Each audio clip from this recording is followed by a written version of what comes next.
Have you ever encountered a hurdle with launching or growing your business? Listen, there are two things that run a business, the back end and your soft skills. Telling you right now, if these aren't in place, you'll lose clients and you'll lose money. You don't want that? Well, you're in the right place. Hey, I'm Dana. Hey, I'm Sara. We're your hosts of the Entrepreneur Encounter, and we're going to give you a behind-the-scenes glance into our businesses, give you genuine feedback, tips and tricks, plus occasionally bring on guests that care about supporting you to grow your business organically and nurturing authentic relationships. Are you ready?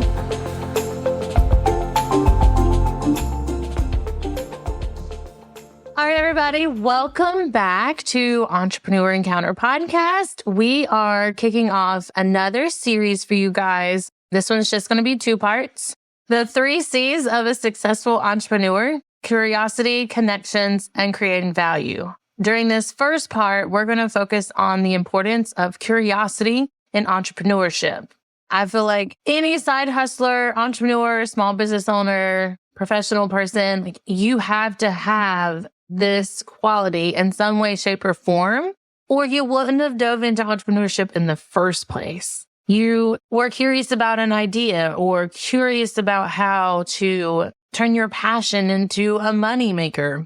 Keeping that skill set of curiosity and possessing it allows you to explore new ideas, seek out solutions to problems, which if you've been following along, we've talked about this in previous episodes about problem solving. We're going to have links to that in the show notes. So if you're listening for the first time, be sure to check that out. I'm going to leave comments on that one as well as finding new opportunities. Like, for instance, getting a little personal with my business, I was curious about a template store and creating templates of some of the one-on-one services that I have. So I built a store on my website. I use Squarespace, but then I was wondering about Amazon. The mega business has everything in it, and they have their KDP program where I can upload some of my templates because they're journals. And so they can handle the publishing. They do a lot of the already done marketing. So I'm curious about that process. I'm diving into it. Sara, you had made a post earlier today about if you're curious about something, do you go down the rabbit hole? Well, that's what I'm doing this week, is going down the rabbit hole of Amazon and KDP and how I can make that work and align with my business so that I can work smarter and not harder. Now I'm curious because I was curious about that for a while too, but I put that on hold. I will share all the details with you when I figure them out myself. You know, in my business, obviously, I was really curious about some things. When I started my business, I started off in the podcast industry. I never would have thought that that was somewhere I would land. But over the last 2 years that I've been working behind the scenes on podcasting and how it works, the workflow and everything like that, I piqued my interest. And that's when I said, I want to start a podcast. And the rest is history. Right, Dana? It is history in the making. Yes, for sure. Seriously, though, when you're curious about something and you want to learn about it, go ahead. It doesn't have to be like a money-making thing. But if you're curious about something, then you obviously should seek out and find out what that specific topic or whatever you want to learn about. I guess that's going to be the question for our audience. Normally, I wait until the end of the episode, but if it's in this situation. So you guys that are listening, tell us in the comments, respond to our newsletter when this goes out. Like, let us know what you have been curious about lately. Like, where has it led you? Was it a good experience? Did it lead you to another avenue? Like, really get open to the idea and let us know how it went. So Albert Einstein has said before, the mind that opens to a new idea never returns to its original size. I'm constantly asking 1,000,001 questions of how something works. Why is something done this way? Is there another way that it could be done? I know I get on a lot of people's nerves, specifically my husband's, but he loves me anyway. But it is the truth. We're curious about something and we go down the avenues, like we really let ourselves free roam into this idea, this concept, to really understand it, to feed your passions and want to learn more. That research is going to lead to so many new things and open doors of it not just being like a pipe dream, but a new product or new service to enhance your business, to elevate your customer experience, to have referrals coming in left and right because you're constantly engaging with them and letting them know the new fun things that you're working on. People feed into that. I feed into that all the time. My TikTok's full of stuff like that. When people are curious, we think of like kids, because obviously kids are forever changing and their minds are growing. And we think kids are always going to ask questions. They're curious about everything. And that is the same way with adults. We are curious entrepreneurs and we want to expand our minds. We want to learn. So if you're not expanding your mind and you're not researching and you're not curious about something, so then what's the point, right? Because you are continually learning about something, you do go down that rabbit hole to find that answer that you are looking for.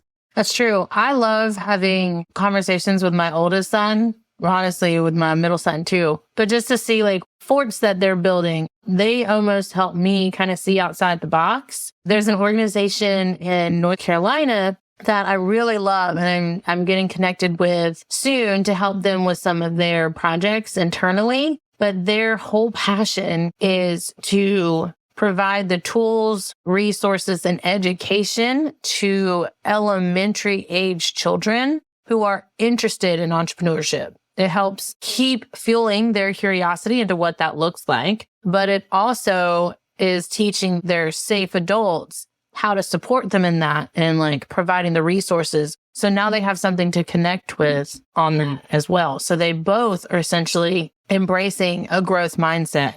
It's helping them not be afraid to learn and try new things or even fail. It's keeping their childlike, I don't want to say curiosity because that's what we're talking about, but it's keeping that view, like that out of the box thinking, because kids just come up with the craziest things. And it's cultivating that into a long-term curiosity, something that they'll never lose along the way as they grow into adulthood. It's one of my favorite ways to encourage like the diverse perspective.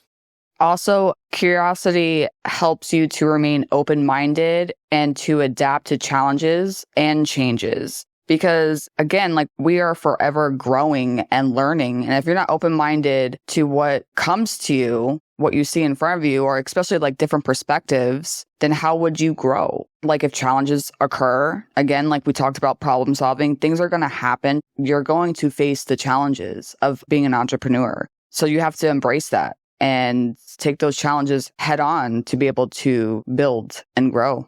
I'm excited. So we have a Facebook group where this week we'll be sharing some of the projects that were going on. At the time of this recording, it's the beginning of a new quarter. Spring season's coming. We're spring cleaning some things, brushing up on our website. But we're also diving into a few ideas that we've been curious about. So hopefully you guys will come and check that out. The links will be in the show notes. See what we've been curious about and come share what you've been curious about. You'll get to talk to other people in the group. You can ask questions that we can kind of support you in that curiosity and help you expand your mind and encourage you to continue to learn ways to personally and professionally develop this curiosity skill set.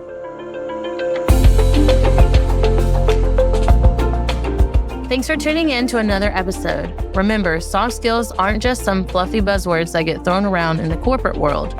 They're the key to unlocking your full potential as a professional and a human being. Don't be afraid to invest in yourself and seek out opportunities to improve your soft skills.